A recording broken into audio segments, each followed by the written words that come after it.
नमो भगवते वासुदेवाय.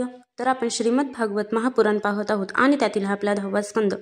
10व्या स्कंदातील अध्याय 68व्या अध्यायामध्ये आपण कौरवावर बलरामांचा कोप आणि सांभाचा विवाह पाहणार आहोत. श्रीसुख म्हणतात, परीक्षिता, युद्धात विजय मिळविणाऱ्या जांबवती पुत्र सांभाने स्वयंवरात दुर्योधनाची कन्या लक्ष्मणा हिला पळविले. त्यामुळे कौरवांना राग आला. ते म्हणाले, हा मुलगा ओर्मट आहे. त्याने आम्हाला तुच्छ लेखून बळजबरीने आमच्या कन्येचे तिच्या मर्जीविरुद्ध अपहरण केले. म्हणून या उद्धटाला पकडून बांधून टाका. यादव आमचे काय वाकडे करू शकणार? ते आम्हीच दयाबुद्धीने दिलेल्या धान्य संपन्न जमिनीचा उपभोग घेत आहेत. आपल्या मुलाला कैद केल्याचे ऐकून जर ते लोक इकडे आले तर आम्ही त्यांची घमेंड जिरवू. त्यामुळे जसे संयमी पुरुष इंद्रियांना शांत करतात त्याप्रमाणे तेही शांत होतील. असा विचार करून कर्ण, शल, भूरिश्रवा, यज्ञकेतू आणि दुर्योधन यांनी कुरुवंशातील ज्येष्ठांच्या संमतीने सांभाला पकडण्याची तयारी केली. कौरव पाठलाग करीत आहेत असे पाहून महारथी सांब एक सुंदर धनुष्य घेऊन सिंहासारखा एकटाच रणांगणात उतरला. इकडे कर्णाला सेनापती बनवून कौरववीर धनुष्य घेतलेल्या सांबाजवळ येऊन पोहोचले आणि रागाने त्याला पकडण्याच्या इच्छेने थांब थांब असे म्हणत त्याच्यावर बाणांचा वर्षाव करू लागले. परीक्षिता, यदुनंदन सांब अचिंत्य ऐश्वर्यशाली अशा भगवान श्रीकृष्णांचा पुत्र होता. जसा सिंह तुच्छ पशूंच्या आक्रमणामुळे चिडतो त्याप्रमाणे तो कौरवांच्या चढाईने त्यांच्यावर चिडला. सांबाने आपल्या सुंदर धनुष्याचा टणत्कार करून जे वेगवेगळ्या 6 रथावर स्वार झाले होते त्या कर्ण इत्यादी 6 वीरांच्यावर एकदम 6 बाणांनी वेगवेगळा वर्षाव केला. त्यापैकी 4 बाण त्यांच्या 4 घोड्यांवर, एक त्यांच्या सारथ्यांवर आणि एक त्या महान धनुष्यधारी वीरांवर सोडला. सांबाचे हे अद्भुत हस्तकौशल्य पाहून शत्रू पक्षातील वीर सुद्धा त्यांची प्रशंसा करू लागले. नंतर त्या 6 वीरांपैकी 4घांनी एकेका बाणाने त्यांचे 4 घोडे मारले. एका वीराने सारथ्याला मारले आणि त्या एका वीराने सांबाचे धनुष्य मोडून टाकले. अशा प्रकारे त्यांनी सांबाला रथहीन व शस्त्रहीन केले. अशा प्रकारे विजयी कौरवांनी रथहीन सांबाला कसेबसे बांधून त्याला आणि आपल्या कन्येला घेऊन ते हस्तिनापुरात परतले. परीक्षिता, नारदांकडून हा वृत्तांत ऐकून यादवांना अतिशय क्रोध आला. उग्रसेनाच्या आज्ञेवरून ते कौरवावर चढाई करण्याच्या तयारीला लागले. कलह नाहीसा करू इच्छिणाऱ्या बलरामांनी युद्धसज्ज यादवांचे सांत्वन केले, कारण कुरु आणि वृष्णी यांचे आपापसातील भांडण त्यांना योग्य वाटत नव्हते. नंतर स्वतः सूर्यासारख्या तेजस्वी रथावर स्वार होऊन ते हस्तिनापुराला गेले.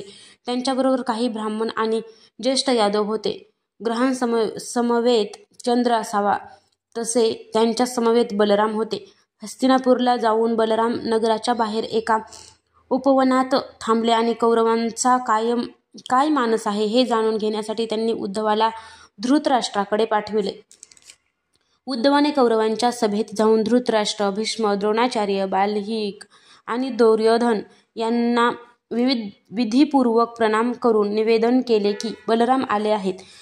आपले परम सहृदय बलराम आले आहेत. हे ऐकून कौरव अतिशय आनंदित झाले. उद्धवाचा सत्कार करून व आपल्या हातात पवित्र सामग्री घेऊन बलरामांच्या स्वागतासाठी ते निघाले. नंतर आपापल्या वयोमानानुसार आणि संबंधानुसार सर्वजण बलरामांना भेटले आणि त्यांच्या सत्कारप्रित्यर्थ त्यांना गाय अर्पण करून त्यांची पूजा केली. त्यापैकी जे भगवान बलरामांचा प्रभाव जाणत होते त्यांनी मस्तक लवून त्यांना नमस्कार केला. त्यानंतर त्यांनी एकमेकांना खुशाली विचारली आणि त्यांनी एकमेकांना सांगितली. नंतर निर्भयपणे बलराम त्यांना म्हणाले, राजाधिराज महाराज, उग्रसेनांनी तुम्हाला एक आज्ञा केली आहे. ती तुम्ही शांतपणे ऐकून ताबडतोब तिचे पालन करा. महाराजांनी सांगितले आहे, आम्हास हे माहीत आहे की तुम्ही पुष्कळांनी मिळून अधर्माने धर्मशील एकाकी सांभाला एकटाच जिंकून बंदिवान केले. आम्हा बांधवात फूट पडू नये म्हणून आम्ही ते सहन केले. असमर्थ होतो म्हणून नव्हे. बलरामांचे बोलणे वीरता, शौर्य आणि सामर्थ्य यांच्या उत्कर्षाने परिपूर्ण तसेच त्यांच्या शक्तीला अनुरूप असेच होते. ते ऐकून कौरव रागाने म्हणाले, अहो, ही तर मोठ्या आश्चर्याचीच गोष्ट आहे. कालगती कोणी टाळू शकत नाही हेच खरे. म्हणून जेथे मुकुटाने बसावे तेथे आज पायातील जोडे बसू इच्छितात. यांच्याशी आम्ही विवाह संबंध जोडला. हे आमच्याबरोबर झोपणे, बसणे, खाणे पिणे करू लागले. आम्हीच त्यांना राजसिंहासन देऊन आमच्या बरोबरीला आणले. आम्ही दुर्लक्ष करतो म्हणून हे यदुवंशी चौऱ्या, पंखा, शंख, पांढरे क्षत्र, मुकुट, राजसिंहासन आणि बहुमोल शय्या यांचा उपयोग करीत आहेत. यापुढेही राजचिन्हे यादवांना द्यायलाच नकोत. जसे सापाला दूध पाजणे घातक ठरते, त्याचप्रमाणे राज्य देणाऱ्या आमच्याच विरुद्ध हे वागत आहेत. आमच्याच कृपेने ज्यांची भरभराट झाली तेच यादव कृतज्ञ होऊन निर्लज्जपणे आम्हालाच आज्ञा करीत आहेत. धिक्कार असो यांचा. सिंहाचा घास जसा मेंढा काढून घेऊ शकत नाही, त्याचप्रमाणे जर भीष्म, द्रोण, अर्जुन इत्यादी कौरव वीरांनी राज्य द्यायचे नाकारले तर स्वतः इंद्र तरी ते कसे घेऊ शकेल. श्रीसुख म्हणतात, परीक्षिता, कौरव उच्च कुळ, शूर, बांधव आणि राज्यलक्ष्मी यांच्या गर्वाने उन्मत्त झाले होते. बलरामांना असभ्यपणे अशी दुरुस्तरे ऐकून ते हस्तिनापूरला परतले. बलरामांनी कौरवांचे असभ्य वर्तन पाहिले, त्यांची दुरुत्तरेही ऐकली. त्यामुळे त्यांचा चेहरा रागाने लालबुंद झाला. त्यावेळी त्यांच्याकडे पाहवतही नव्हते. ते वारंवार जोराने हसत म्हणू लागले, जे दुष्ट निरनिराळ्या मदांनी उन्मत्त होतात त्यांना शांतीची इच्छा नसते. पशूंना वठणीवर आणण्यासाठी दंडुक्याचा प्रयोग करणे आवश्यक असते. त्याचप्रमाणे अशांना योग्य मार्गावर आणण्याचा उपाय म्हणजे त्यांना शासन करणे हेच होय. आता हेच पहा ना, यादव आणि श्रीकृष्ण सुद्धा रागाने लढाई करण्याच्या तयारीत होते. मीच त्यांना समजावून सांगून त्यांना शांत करण्यासाठी येथे आलो होतो. तरीसुद्धा ते हे भांडणाची खुमखुमी असणारे अहंकारी मूर्ख वारंवार माझा तिरस्कार करून बोलू नये ते बोलले. इंद्र इत्यादी लोकपालही ज्यांच्या आज्ञेचे पालन करतात ते भोज, वृष्णी आणि अंधकवंशी यादवांचे राजे उग्रसेन यांना आज्ञा करू शकत नाहीत काय? सुधर्मा सभेत जे विराजमान असतात, ज्यांनी देववृक्ष, पारिजातक आणून आपल्या उपवनात लावला, ते भगवान श्रीकृष्ण सुद्धा राजसिंहासनाचे अधिकारी नाहीत काय? सगळ्या जगाची स्वामिनी भगवती लक्ष्मी स्वतः ज्यांच्या चरणकमलांची सेवा करते, ते लक्ष्मीपती भगवान श्रीकृष्ण छत्र, चामरे इत्यादी राजोचित सामग्री जवळ बाळगू शकत नाहीत काय? ज्यांच्या चरणकमलांची धूळ संत पुरुष सेवन करीत असलेल्या गंगा इत्यादी तीर्थांना सुद्धा तीर्थपणा आणून देणारी आहे.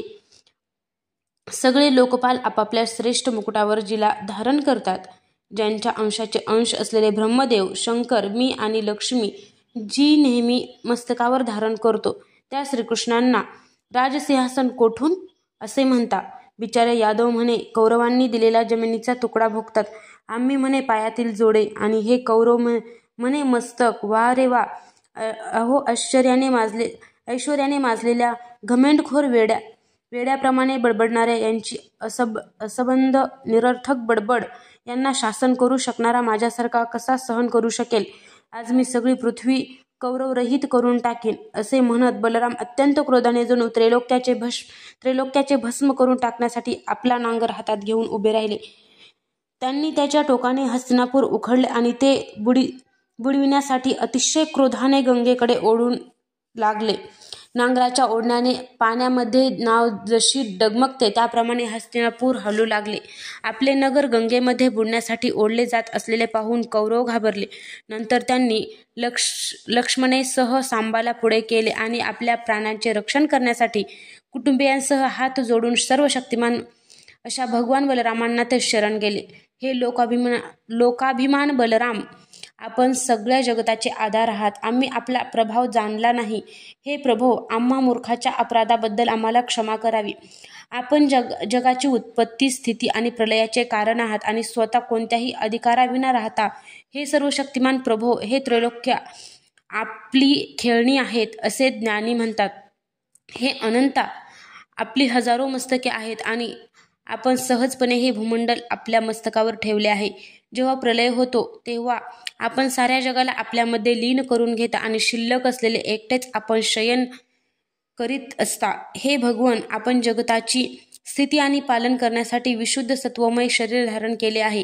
आपला हा क्रोध, द्वेष किंवा मत्सर यामुळे नसून सर्वांना शिक्षण देण्यासाठी आहे.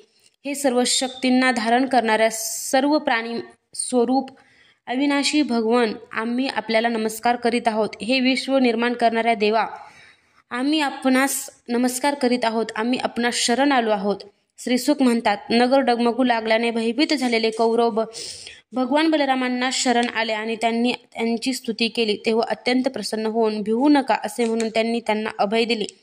कन्येवरील प्रेमामुळे दुर्योधनाचे वरदक्षिणा म्हणून 60 वर्षाचे 1200 हत्ती, 10,000 घोडे, सूर्यासारखे चमकणारे सोन्याचे 10,000 रथ आणि सोन्याचे हार घातलेल्या 1,000 दासी दिल्या.